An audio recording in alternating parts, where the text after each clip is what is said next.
Vivemos em uma era de transformações rápidas e profundas. Um futuro repleto de possibilidades, tais como a inteligência artificial, a biotecnologia, as fontes de energias renováveis e as moléculas verdes. Em conjunto, tudo isso tem o potencial de transformar positivamente nossas vidas.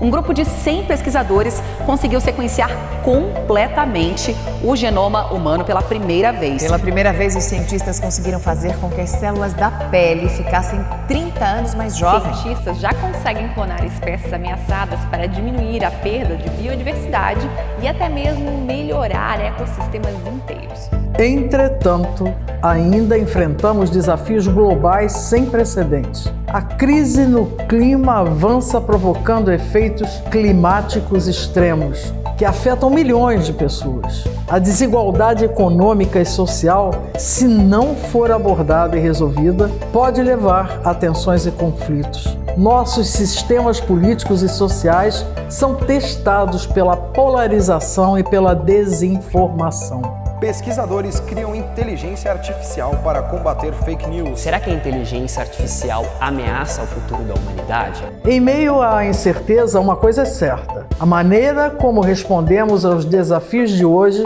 moldará o mundo de amanhã.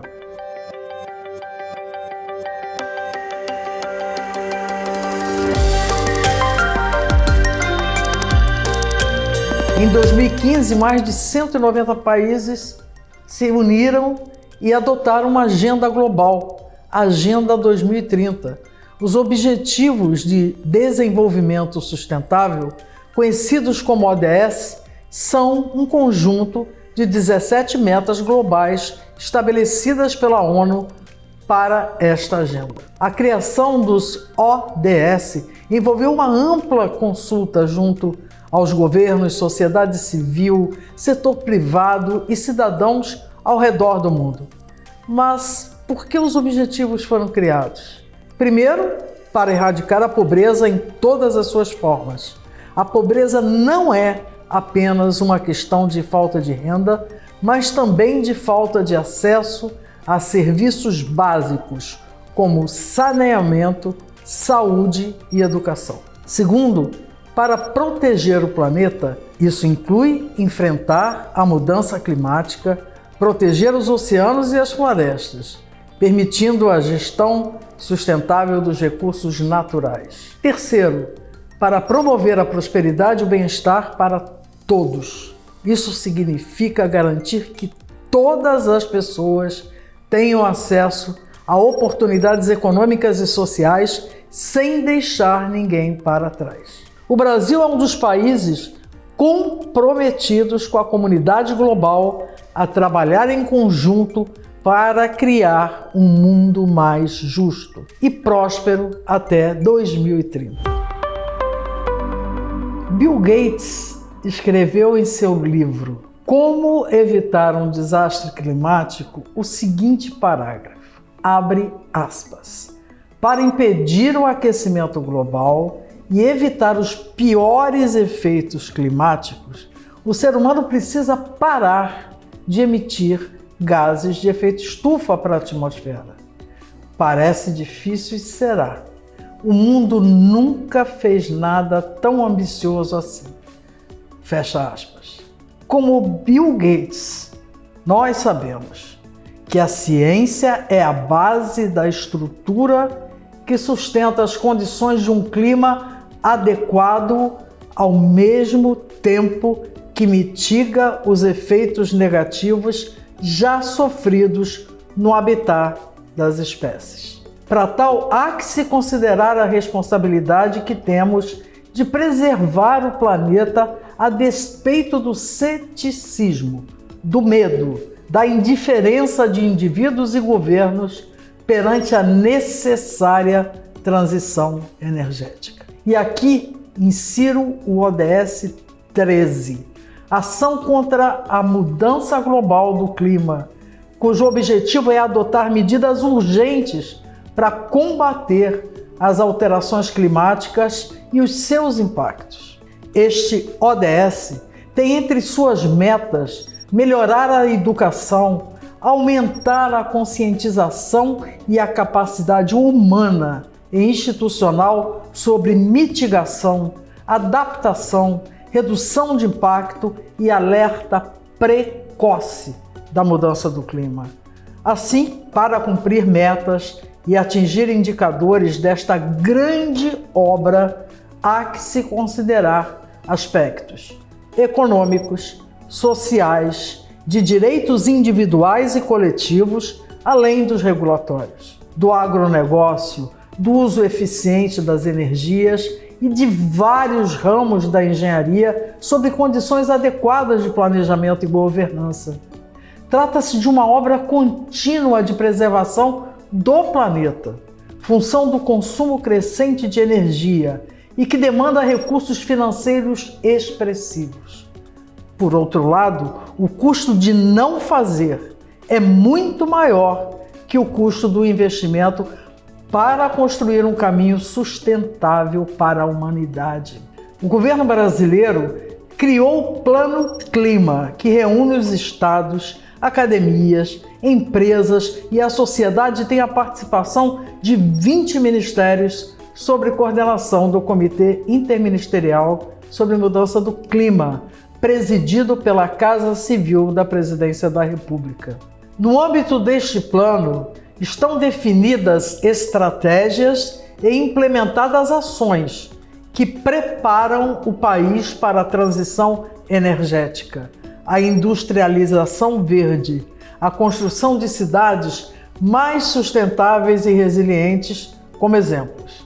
A participação do Brasil tem sido reconhecida como de liderança desde a Conferência do Rio e nas posteriores, graças à excelência técnica e habilidade das equipes que têm estado à frente das pesquisas e encaminhamentos, e também pela sua situação de país mais aberto ao diálogo e com matriz energética não agressiva, diferentemente dos países mais poderosos.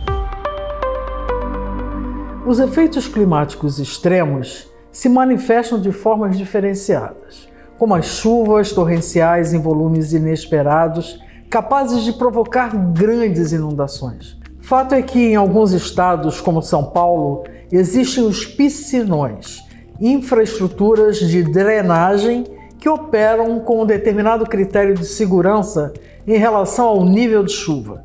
Se estas forem mais intensas, se o nível de ocupação do solo da bacia for maior do que foi previsto e se a cidade continuar crescendo, impermeabilizando o solo, as drenagens se tornam ineficientes, insuficientes.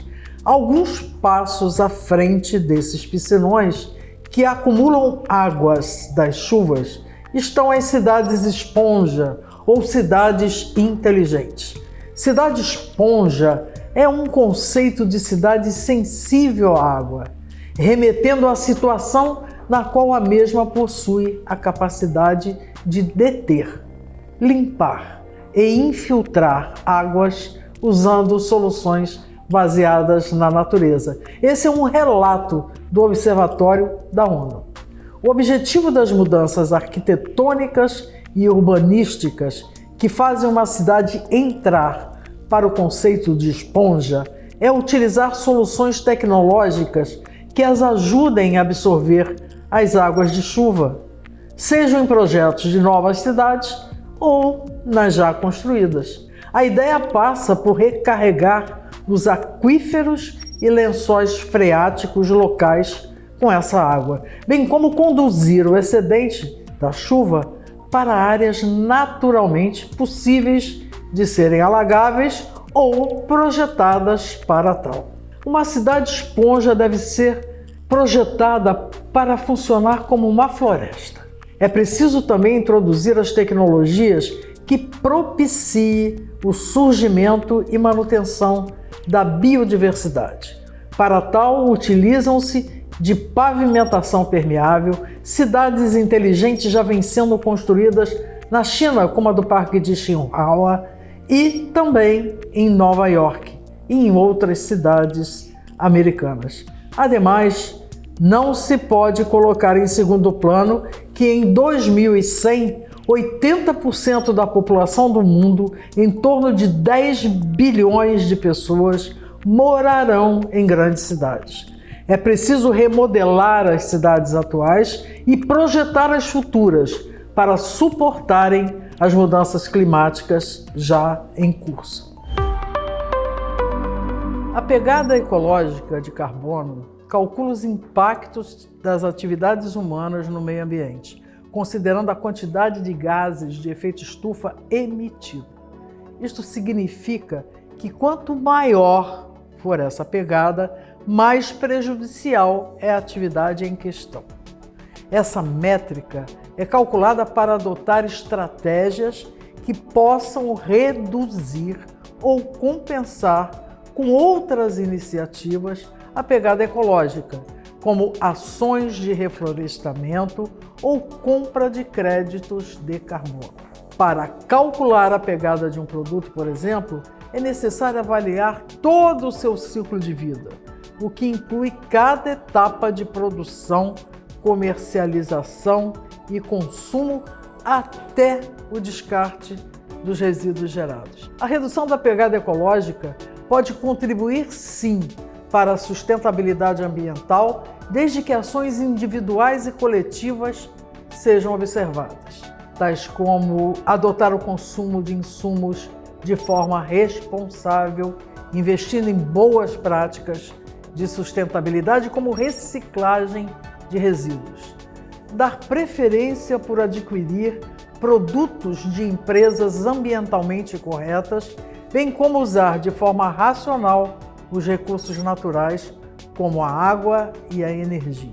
Aliás, ao que tudo indica, a exportação para países da Europa, como exemplo, deverá exigir indicadores verdes, dentre eles a qualificação, a quantificação da pegada de carbono. Como fazer essa quantificação, já que as metodologias não são assim tão simples? Hoje, se encontram aplicativos desenvolvidos por empresas especializadas capazes de quantificar a pegada de carbono. A Engie Brasil, como exemplo, publicou em seu site que a pegada de carbono de um cidadão americano é de 16 toneladas de CO2 por ano. A de um brasileiro, 8 toneladas de CO2 por ano. Cita ainda que o ideal seria estar abaixo de 2 toneladas de CO2 por ano até o final do século, o que é um baita desafio, um desafio individual.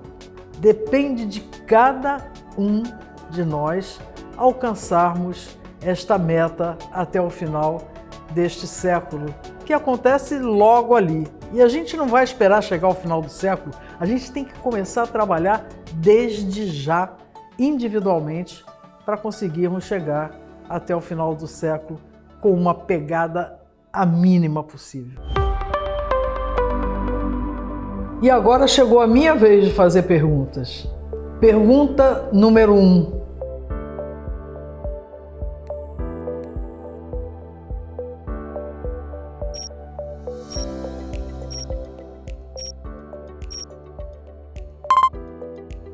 A criação de florestas dentro do projeto de uma cidade inteligente acaba por influenciar positivamente a captura do CO2 pela fotossíntese e, com isso, colaborar para o atingimento das metas do ODS 13. Pergunta 2.